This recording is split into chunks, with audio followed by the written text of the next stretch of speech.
So I love when I'm doing something that requires a uniform because then I don't have to worry that I'm wearing the wrong thing. And this goes back to childhood. I was an uncool kid. And not only was I always wearing the wrong thing, if I ever realized and tried to wear the cool thing, I was cut back down to my place. Because if you're cool, you don't want anyone who's uncool becoming cool. If you're uncool, you're not allowed to become cool. This is why I'm still afraid to wear a romper, because I have a fear that a 13-year-old will stop me on the street, look me up and down, and be like, who do you think you are? The other challenge with dressing myself still is I'm always afraid that what I wear is going to betray that I don't belong wherever I am. Like I always had to restrain myself from wearing my Irish weekend t-shirt to my old job at a progressive co-op preschool because my co-teacher had already corrected me on saying fireman instead of firefighter, and I didn't want to give him any more ammunition. On the flip side, I will never bring my canvas tote bag with the public radio logo printed on it when I'm going back home to my old neighborhood in Northeast Philly, because that is just asking for someone to fuck with me. I do have one thing that I think covers all the bases, and that's my tattoo, because while it is on my hand, it is also in Latin. So I was working for this catering company that had a uniform requirement. And when you have a uniform, you don't have to worry about any of those things. So I loved it. It was black pants, black button-down fitted shirt, black vest, black shoes, black socks. Everything was very sleek, very tailored. And I felt confident in my uniform. I felt, like I had some pep in my step, like I was this character in a movie, this spunky waitress. Nothing can get me down, not even when I plunk a plate in front of a guest and she looks at the plate and she looks at me and she says, "Do you think this is enough couscous?" So I did learn that while I had the freedom of wearing the uniform at this job, there was an expectation that the uniform looked perfect and that you looked perfect. So you had to have it clean, fresh, pressed, and you had to go into the bathroom before every shift with all the other women and line up in front of the mirror like that scene from Grease when it's intermission at the movies and they're all putting on lipstick, and you had to apply eyeliner with a heavy hand. Because if you didn't look right, the old guard were going to talk smack on you. And the old guard were not the younger girls at the catering company. The old guard or the 40, 50, 60-year-old women who had been there for years and talked smack on everybody.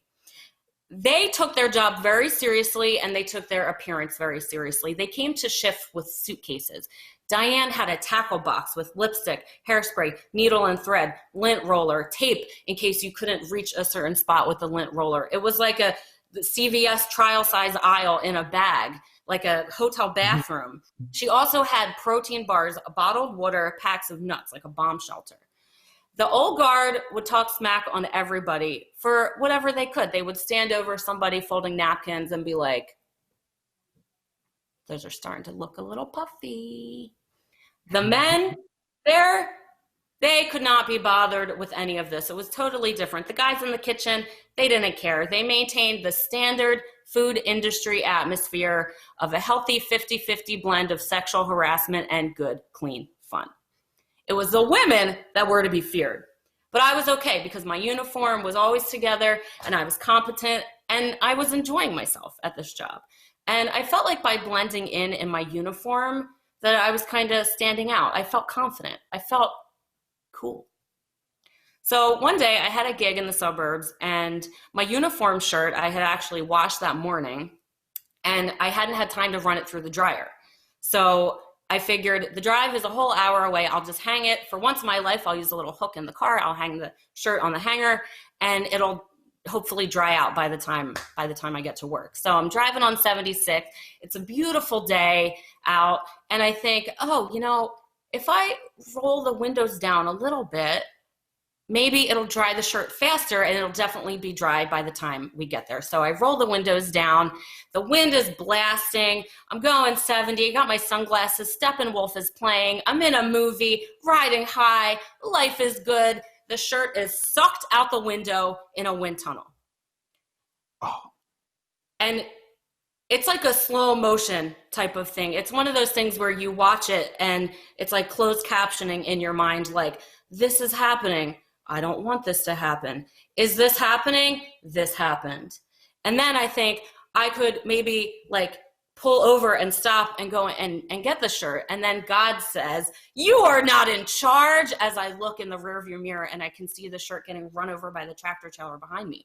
And then I'm like, oh God, did these other cars like see this go out the window? Did they think I did it on purpose? They think I'm a litter bug? I have to show up at work without a shirt, which is like the ultimate in not pulling weight for the team. I'm going to be seen as a weak link in a chain, which the old guard is not going to like. And I go to my boss, Ed, who we call the boss, the leader of an event. We call them the captain. And I think I don't have to tell him the truth. But I don't want to say that I forgot my shirt, because I didn't forget my shirt. I may be the kind of person who will drive 70 on the highway with the window all the way down and a 5-ounce piece of fabric dancing around in a wind tunnel, but I am prepared.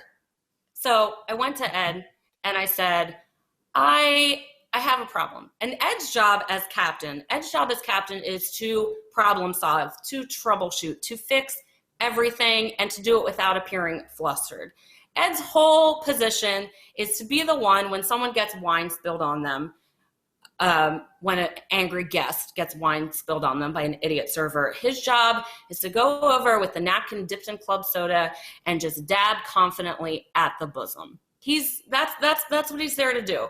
And I know that he's going to solve this problem. So I go up to Ed, and he is wearing his set up clothes. He's not wearing his nice suit yet. And I say, Ed, I have a problem. And I tell him, and this is what a ninja Ed is. This is how focused he is on his job. He says, only gives me like half a second of laughing. And then he says, I have an idea. And he gives me literally the shirt off his back, which is a very enormous, big guy, enormous long sleeve black faded t-shirt to wear under my vest. So for the rest of the night, I'm clearing plates like a Shakespearean jester. I try to cuff up the sleeves so that it's not as severe, but that only turns them into, I believe it's known as a bishop's sleeve, and they're just enormous. I'm knocking over champagne glasses, drooping my sleeve in people's mashed potatoes, and I'm afraid that the guests are going to start complaining, like, who is this buccaneer? You know, like, why is she pouring wine? I'm swashbuckling around the room all night, thinking like they're going to look at me. I am sorry that they have to look at this, and they're going to think I'm like, does she even belong here? She's a reverse wedding crasher. She came from the Renaissance fair, and now she's here. Instead of dancing on the dance floor, she's decided to clean up.